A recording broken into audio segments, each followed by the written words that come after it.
Chapter 9. The Save. In the spring of 2007, as soon as our surgery checklist began taking form, I began using it in my own operations. I did so not because I thought it was needed but because I wanted to make sure it was really usable.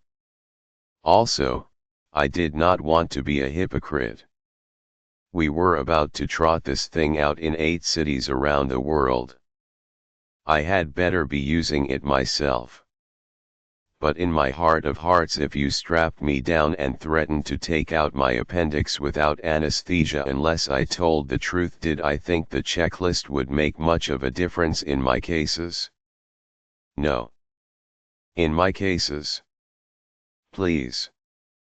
To my chagrin, however, I have yet to get through a week in surgery without the checklists leading us to catch something we would have missed. Take last week, as I write this, for instance.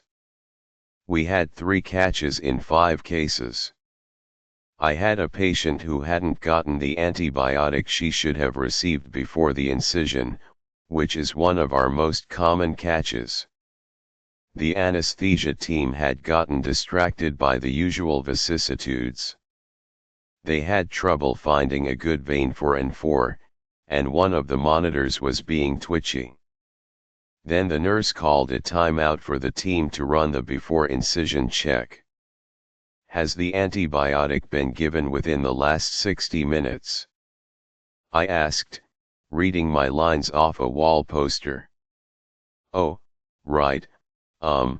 Yes, it will be, the anesthesia resident replied. We waited a quiet minute for the medication to flow in before the scrub tech handed over the knife. I had another patient who specifically didn't want the antibiotic.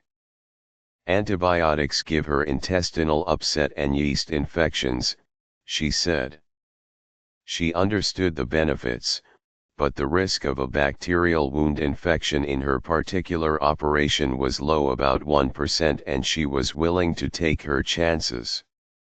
Yet giving an antibiotic was so automatic, when we weren't distracted from it, that we twice nearly infused it into her, despite her objections.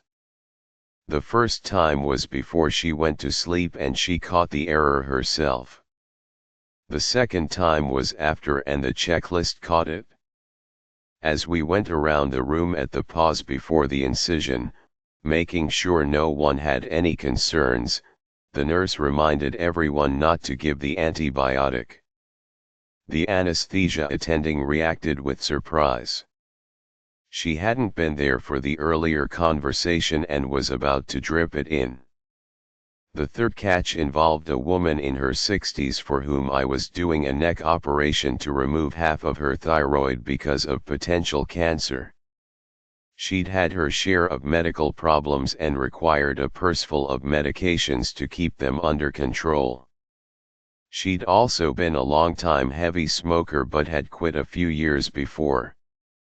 There seemed to be no significant lingering effects.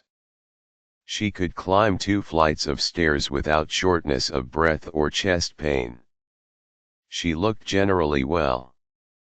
Her lungs sounded clear and without wheezes under my stethoscope.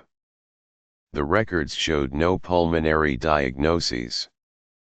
But when she met the anesthesiologist before surgery, she remembered that she'd had trouble breathing after 2 previous operations and had required oxygen at home for several weeks. In one instance, she'd required a stay in intensive care. This was a serious concern. The anesthesiologist knew about it, but I didn't, not until we ran the checklist.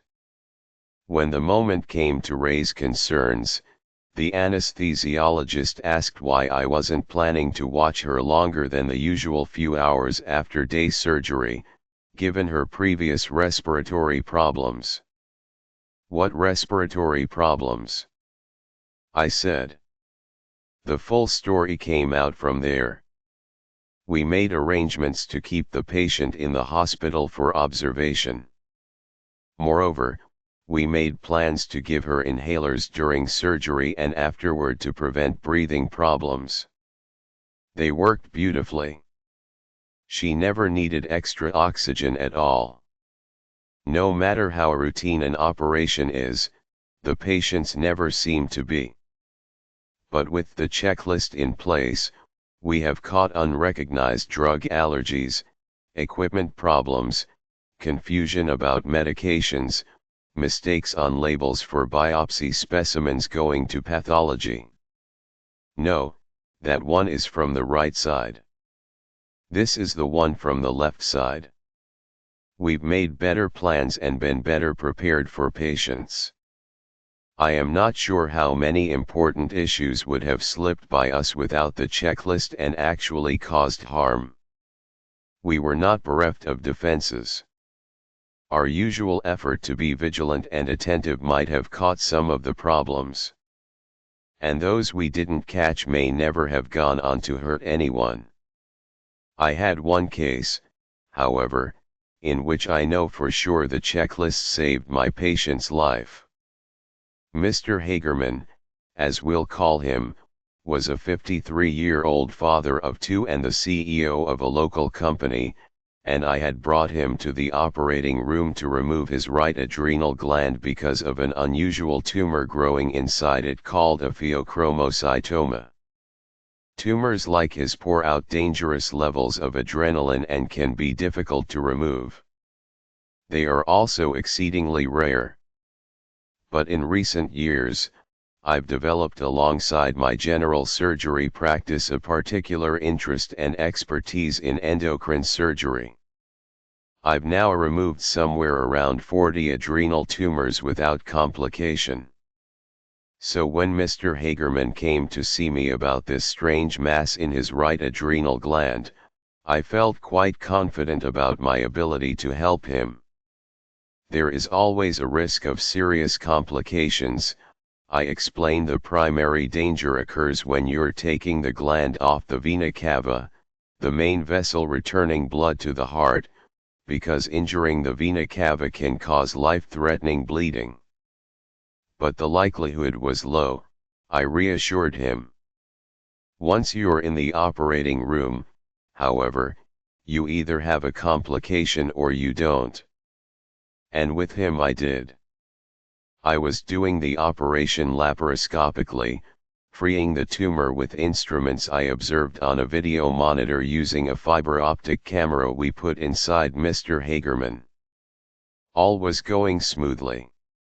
I was able to lift the liver up and out of the way, and underneath I found the soft, tan yellow mass, like the yolk of a hard-boiled egg. I began dissecting it free of the vena cava, and although doing so was painstaking, it didn't seem unusually difficult.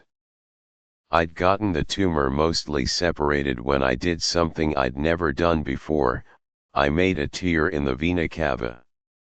This is a catastrophe. I might as well have made a hole directly in Mr. Hagerman's heart. The bleeding that resulted was terrifying. He lost almost his entire volume of blood into his abdomen in about 60 seconds and went into cardiac arrest. I made a huge slashing incision to open his chest and belly as fast and wide as I could. I took his heart in my hand and began compressing it 1-2-3 squeeze, 1-2-3 squeeze to keep his blood flow going to his brain. The resident assisting me held pressure on the vena cava to slow the torrent. But in the grip of my fingers, I could feel the heart emptying out. I thought it was over, that we'd never get Mr. Hagerman out of the operating room alive, that I had killed him. But we had run the checklist at the start of the case. When we had come to the part where I was supposed to discuss how much blood loss the team should be prepared for, I said, I don't expect much blood loss. I've never lost more than 100 cc's. I was confident. I was looking forward to this operation. but I added that the tumor was pressed right up against the vena cava and that significant blood loss remained at least a theoretical concern. The nurse took that as a cue to check that 4 units of packed red cells had been set aside in the blood bank, like they were supposed to be just in case, as she said. They hadn't been, it turned out. So the blood bank got the 4 units ready. And as a result, from this one step alone, the checklist saved my patient's life. Just as powerful, though, was the effect that the routine of the checklist, the discipline, had on us. Of all the people in the room as we started that operation, the anesthesiologist, the nurse anesthetist, the surgery resident, the scrub nurse, the circulating nurse, the medical student I had worked with only 2 before, and I knew only the resident well. But as we went around the room introducing ourselves, Atul Gawande, surgeon. Rich Bafford, surgery resident. Sue Marchant, nurse, you could feel the room snapping to attention. We confirmed the patient's name on his ID bracelet and that we all agreed which adrenal gland was supposed to come out. The anesthesiologist confirmed that he had no critical issues to mention before starting, and so did the nurses. We made sure that the antibiotics were in the patient, a warming blanket was on his body, the inflating boots were on his legs to keep blood clots from developing. We came into the room as strangers. But when the knife hit the skin, we were a team. As a result, when I made the tear and put disaster upon us, everyone kept their head. The circulating nurse called an alarm for extra personnel and got the blood from the blood bank almost instantly. The anesthesiologist began pouring unit after unit into the patient. Forces were marshaled to bring in the additional equipment I requested, to page the vascular surgeon I wanted, to assist the anesthesiologist with obtaining more intravenous access, to keep the blood bank apprised. And together the team got me and the patient precious time. They ended up transfusing more than 30 units of blood into him. He lost 3 times as much blood as his body contained to begin with. And with our eyes on the monitor tracing his blood pressure and my hands squeezing his heart, it proved enough to keep his circulation going. The vascular surgeon and I had time to work out an effective way to clamp off the vena cava tear. I could feel his heart begin beating on its own again. We were able to put in sutures and close the hole. And Mr. Hagerman survived. I cannot pretend he escaped unscathed. The extended period of low blood pressure damaged an optic nerve and left him essentially blind in one eye. He didn't get off the respirator for days. He was out of work for months. I was crushed by what I had put him through. Though I apologized to him and carried on with my daily routine, it took me a long time to feel right again in surgery.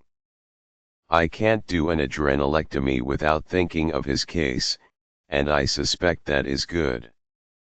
I have even tried refining the operative technique in hopes of coming up with better ways to protect the vena cava and keep anything like his experience from happening again.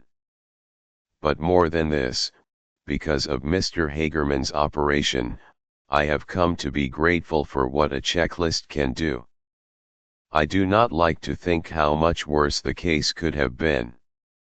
I do not like to think about having to walk out to that family waiting area and explain to his wife that her husband had died.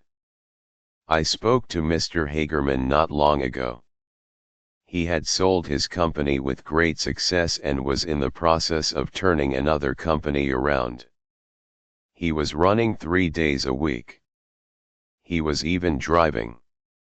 I have to watch out for my blind spot, but I can manage, he said.